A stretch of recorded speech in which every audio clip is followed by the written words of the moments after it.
श्रीपरमात्मने नमः। अथ नवमोऽध्यायः। राजविद्या राजगुह्ययोगः।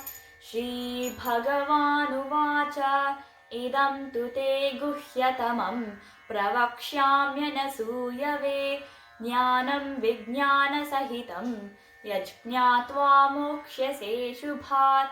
राजविद्या राजगुह्यं पवित्रमिदमुत्तमं। प्रत्यक्षावगमं धर्म्यं सुसुखं कर्तुमव्ययम्। अश्रद्धधानाः पुरुषाः धर्मस्यास्य परन्तप। अप्राप्य मां निवर्तन्ते मृत्युसंसारवर्त्मनि। मया ततमिदं सर्वं जगदव्यक्तमूर्तिना। मत्स्थानि सर्वभूतानि न चाहं तेष्वस्थितः। न च मत्स्थानि भूतानि पश्य मे योगमैश्वरम्। भूतभिन्न च भूतस्थः ममात्मा भूतभावनः। यथाकाशस्थितो नित्यं वायुः सर्वत्र गोमहान्। तथा सर्वाणि भूतानि मत्स्थानीत्युपधारय। सर्वभूतानि कौन्तेय प्रकृतिं यान्ति मामिकां। कल्पक्षये पुनस्तानि कल्पादो विसृजाम्यहं। प्रकृतिं स्वामवष्टभ्य विसृजामि पुनः पुनः। भूतग्राममिमं कृत्स्नम् अवशं प्रकृतेर्वशात्।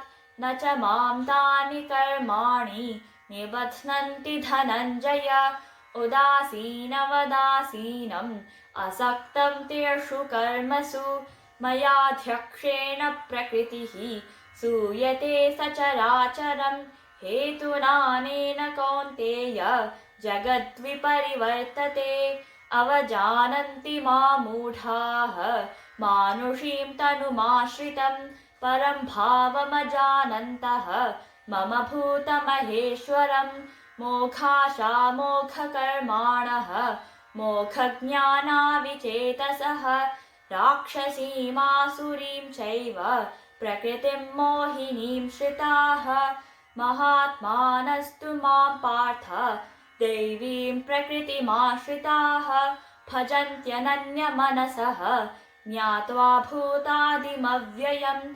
सततं कीर्तयन्तो मां यतन्तश्च दृढव्रताः। नमस्यन्तश्च मां भक्त्या नित्ययुक्ता उपासते। ज्ञानयज्ञेन चाप्यन्ये यजन्तो मामुपासते। एकत्वेन पृथक्त्वेन बहुधा विश्वतो मुखम्। अहं क्रतुरहं यज्ञः स्वधाहमहमौषधम्। मन्त्रोऽहमहमेवाज्यम् अहमग्निरहं हुतं। पिताहमस्य जगतः माता धाता पितामहः। वेद्यं पवित्रमोङ्कारः ऋक्सामयजुरेव च। गते भर्ता प्रभुः साक्षी निवासश्चरणं सुहृत्। प्रभवः प्रलयस्थानं निधानं बीजमव्ययम्। तपाम्यहमहं वर्षं निर्गृह्णाम्युत्सृजामि च। अमृतं चैव मृत्युश्च सदसच्चाहमर्जुन। त्रैविद्या मां सोमपाः पूतपापाः यज्ञैरिष्ट्वा स्वर्गतिं प्रार्थयन्ते। ते पुण्यमासाद्य सुरेन्द्रलोकम् अश्नन्ति दिव्यान् दिवि देवभोगान्। ते तं भुक्त्वा स्वर्गलोकं विशालं क्षीणे पुण्ये मर्त्यलोकं विशन्ति। एवं त्रयी धर्ममनुप्रपन्नाः गतागतं कामकामा लभन्ते। अनन्याश्चिन्तयन्तो मां ये जनाः पर्युपासते। तेषां नित्याभियुक्तानां योगक्षेमं वहाम्यहम्। येऽप्यन्यदेवता भक्ताः यजन्ते श्रद्धयान्विताः। तेऽपि मामेव कौन्तेय यजन्त्यविधिपूर्वकम्। अहं हि सर्वयज्ञानां भोक्ता च प्रभुरेव च।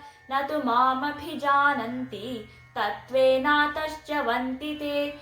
यान्ति देवव्रता देवान् पितॄन् यान्ति पितृव्रताः भूतानि यान्ति भूतेज्याः यान्ति मद्याजिनोऽपि मां पत्रं पुष्पं फलं तोयं यो मे भक्त्या प्रयच्छति तदहं भक्त्युपहितम् अश्नामि प्रयतात्मनः यत्करोषि यदश्नासि यज्जुहोषि ददासि यत्तपस्यसि कौन्तेय तत्कुरुष्व मदर्पणम् शुभाशुभफलैरेवं मोक्षसे कर्मबन्धनैः सन्न्यासयोगयुक्तात्मा विमुक्तो मामुपैष्यसि समोऽहं सर्वभूतेषु न मे द्वेष्योऽस्ति न प्रियः ये भजन्ति तु मां भक्त्या मयि तेषु चाप्यहम् अपि चेत् सुदुराचारः भजते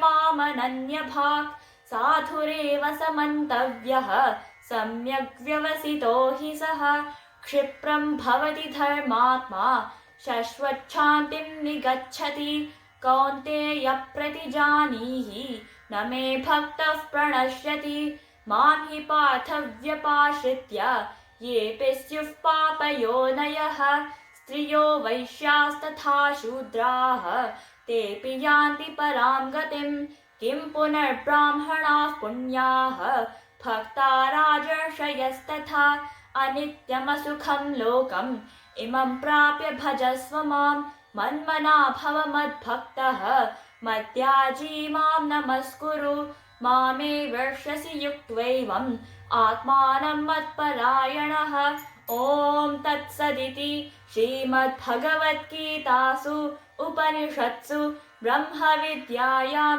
योगशास्त्रे श्रीकृष्णार्जुनसंवादे राजविद्या राजगुह्ययोगो नाम 9मोऽध्यायः सर्वधर्मान् परित्यज्य मामेकं शरणं व्रज अहं त्वा सर्वपापेभ्यः मोक्षयिष्यामि मा शुचः।